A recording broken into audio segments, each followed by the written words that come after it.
아침 묵상에 오신 여러분들을 환영하고 축복합니다. 하나님께서 새로운 날을 허락하셨는데요. 새로운 날에 걸맞는 새로운 은혜로 오늘 하루 우리 인생을 지킬 줄 믿습니다. 오늘은 두려움을 넘어 순종으로 라는 제목을 가지고 신명기 7장 12절부터 26절까지 말씀을 좀 살펴봤으면 좋겠습니다. 우리 17절부터 18절까지 말씀을 같이 한번 읽어볼까요? 내가 혹시 심중에 이르기를 이 민족들이 나보다 많으니 내가 어찌 그를 쫓아낼 수 있으리요 하리라마는 그들을 두려워하지 말고 내 하나님 여호와께서 바로와 온 애굽에 행하신 것을 잘 기억하되. 네. 이스라엘 백성들은 지금 가나안 민족과의 전쟁을 앞두고 있었어요. 이 전쟁을 앞두고 있을 때 하나님께서 뭐라고 얘기하냐면 너희가 두려워하지 말라라고 이야기합니다. 그렇다면 왜 그들은 두려움에 빠질까요? 뭐라고 되어 있습니까? 이 민족이 나보다 많으니. 사실 그 전쟁을 앞두고 이스라엘 백성들은 객관적으로 열세였어요. 객관적인 상황만 보면 그들은 성읍이 있었고 많은 무기와 많은 군대들이 있었어요. 과거 이스라엘 백성들의 불신앙의 표현대로 하면 그들은 거인이었고 이스라엘 백성들은 메뚜기와 같은 연약해 보이는 그런 존재였어요. 그렇기 때문에 두려움에 빠질 수밖에 없었죠. 그런데 뭐라고 이야기한 거야? 두려워하지 말라는 거. 두려워하지 말라는 거. 사실 인간적으로 정직히 얘기했을 때 두려움이나 염려, 걱정이 없는 사람은 사실 없습니다.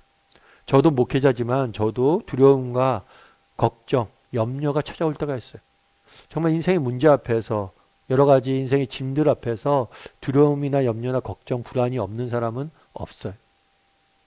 그래서 종교개혁자인 마틴 루터 같은 경우에는 이렇게 이야기합니다. 뭐라고 이야기하냐면 새가 머리에 앉는 것은 어쩔 수 없지만 새가 머리 위에 둥지를 만들도록 두어서는 안 된다. 뭐라고요? 새가 머리에 앉는 건 어쩔 수 없지만 머리에 둥지를 틀게 해서는 안 된다는 거예요. 무슨 얘기입니까? 순간적으로 염려가 들 수 있어요. 순간적으로 두려움이 생각할 수 있어요. 순간적으로 걱정이 될 수가 있습니다. 그건 어쩔 수가 없어요. 우리가 피할 수 없어요. 그런데 그것에 둥지를 틀게 하면 안 된다. 다르게 말하면 그것에 계속 빠져 살면 안 된다는 거예요. 계속해서 염려하고 걱정하고 두려움에 계속해서 빠져 살면 안 되는 거예요. 순간적으로 드는 건 우리가 선택할 수 없어요. 그런데 그 염려와 걱정에 계속 매달릴 것이냐 말 것이냐는 우리가 선택할 수 있다는 거예요. 그러면 우리가 어떻게 하면 이런 두려움으로부터 자유로울 수 있습니까? 뭐라고 얘기해요? 두려워하지 말고 내 하나님 여호와께서 바로와 온 애굽에 행했던 것을 잘 기억하고. 두려움에 빠지지 않는 방법으로 하나로 뭘 제시하냐면 기억이란 거예요. 기억. 그건 뭘 기억해요? 하나님이 과거에 베푸신 은혜를 기억하라는 거죠. 저도 마찬가지예요. 제 인생을 쭉 돌아봤을 때 정말 하나님께서 제 인생에 깊이 개입했던 순간들이 있었던 것 같아요. 대학을 졸업할 때나 아니면 제가 신대원 처음 갈 때나 아니면 처음 사역지를 구할 때나 그래서 국제제자훈련에 들어갈 때나 아니면 개척할 때 정말 하나님이 제 인생에 깊이 개입했던 순간들이 있어요. 그때를 기억하라는 거예요. 저도 의도적으로 기억을 해요. 기억하다 보면 뭐가 들어요? 아, 먹이시겠구나. 제가 대학교 졸업할 때 IMF가 터졌거든요. IMF 터졌으니까 이제 대학 졸업해서 취직을 해야 되니까 취직자를 열심히 알아보고 있는데 IMF가 터졌어요. 그래서 제가 열심히 해서 뭐 사장단 면접까지 가고 그랬어요. 그랬을 때 늘 들었던 이야기였어요. 작년 같으면 여러분들 이미 다 붙었다고. 그런데 여러분들 중에서 몇 명이나 뽑을 수 있을지 말지 모르겠다고. 그렇게 어려운 시기였어요. 그런데도 그때도 그 어렵고 힘든 시기였지만 그때 제가 참 좋아했던 말씀이 그거였거든요. 하늘을 나는 새들을 보라. 정말 그것들을 먹이시는 분이 누구냐? 하나님이시지 않냐? 그 말씀 붙잡고 막 기도했던 기억이 나요. 그리고 실제로 하나님께서 제 인생을 그렇게 지켜주셨거든요. 그러면 지금도 마찬가지예요. 그때 정말 너무 힘들었는데 하나님이 채우셨잖아. 그걸 기억하면 지금 이겨낼 수 있는 힘이 생기는 거예요. 여러분 정말 신앙이 좋다는 건 무엇입니까? 은혜를 기억할 줄 아는 것. 여러분들도 한번 돌아보세요. 정말 여러분 삶에 깊이 하나님께 개입했던 순간들이 있을 거예요. 그리고 그 은혜를 늘 잊지 마세요. 기억하세요. 그러면 오늘 인생의 문제 앞에서 뭐 할 수 있는 거예요? 자유로울 수 있는 거. 그래서 우리가 두려움이 내게 찾아오는 건 어쩔 수 없습니다. 하지만 이것을 둥지를 틀게 해서는 안 돼요. 그럼 어떻게 둥지를 틀게 하지 않을 수 있느냐? 은혜를 기억하는 거예요. 그리고 또 한 가지가 더 있어요. 우리 21절 말씀을 같이 한번 읽어볼까요? 너는 그들을 두려워하지 말라. 너희 하나님 여호와 곧 크고 두려운 하나님이 너희 중에 계심이니라. 여기서 두려워하지 말라라고 이야기하고 두려움에 대해서 한 번 더 써요. 하나님이 두렵다 이런 표현을 써요. 그럼 왜 두려움에 대해서 이야기하고 크고 두려운 이런 이야기를 할까요? 누가 더 큰지를 생각해 보라는 거예요. 네 앞에 있는 문제와 하나님, 누가 더 크고 누가 더 두려운 존재인지를 기억하라는 거예요. 하나님이 더 크고 더 두려운 존재라는 거예요. 그래서 하나님을 하나님이 베푸신 은혜를 기억하고 누가 더 큰 분인지를 기억하라는 거예요. 그래서 우리가 기억할 수 있어야 돼. 정말 누가 더 큰 분이신지. 여러분, 우리 인생에 문제가 있습니다. 그런데 이 문제보다 크신 분이 누구세요? 하나님이세요. 그래서 정말 우리가 두려워할 것은 문제가 아니라 하나님이에요.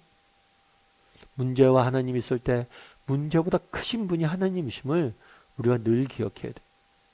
아까 마틴 루터 목사님께서 이렇게 두려움이 새가 머리에 앉는 건 어쩔 수 없지만 둥지를 틀게 하지 말라 이런 말씀을 했다고 그랬잖아요. 근데 이 마틴 루터 목사님은 종교개혁자로서 종교개혁을 이끄신 분이에요. 사실 종교개혁은 쉽지가 않았습니다. 수천 년간 유럽을 지배해온 권위와 도전하는 거예요. 맞서는 거예요. 정말 하루하루가 정말 고생길이고 하루하루가 고난길이고 하루하루가 험난한 길이에요. 목숨을 내놓고 하는 길이에요. 내일이 장담되지 않은 길이에요. 그런데 그 길을 간 거죠. 그 길을 가다가 나중에 너무 지쳤어요. 왜 지쳤을까요? 정말 너무 수고했는데 도저히 열매가 안 보이는 거예요. 도저히 이게 종교개혁이 될 것 같지가 않은 거예요. 그래서 하루는 낙심해서 누워 있었대요. 그런데 이 루터 목사님이 이제 루터 목사님의 부인이 상복을 입고 이렇게 들어온 거예요.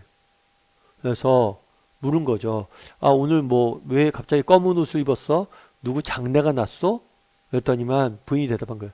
예, 맞습니다. 장례가 났습니다. 그래서 장례식장을 가야 됩니다. 그래요? 그럼 누가 죽었어? 그랬더니 하나님이 돌아가셨습니다. 아니, 무슨 예수 믿는 사람이 그렇게 불경한 얘기를 하고 어떻게 하나님이 돌아가셨어? 이렇게 물은 거예요.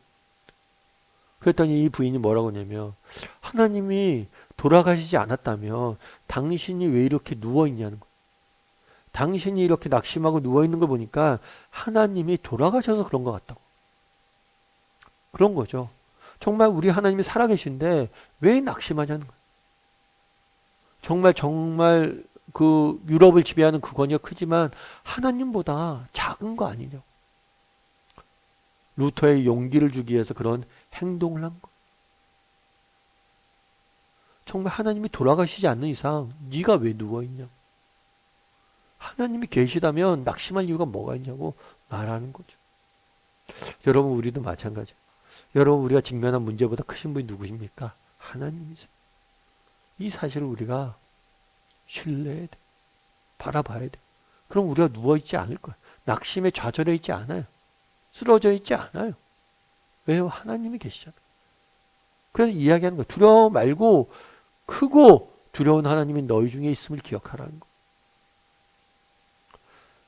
이 시간 우리 함께 정말 나는 정말 두려움에 빠져 사는 사람은 아닌지 한번 점검해 봤으면 좋겠어요.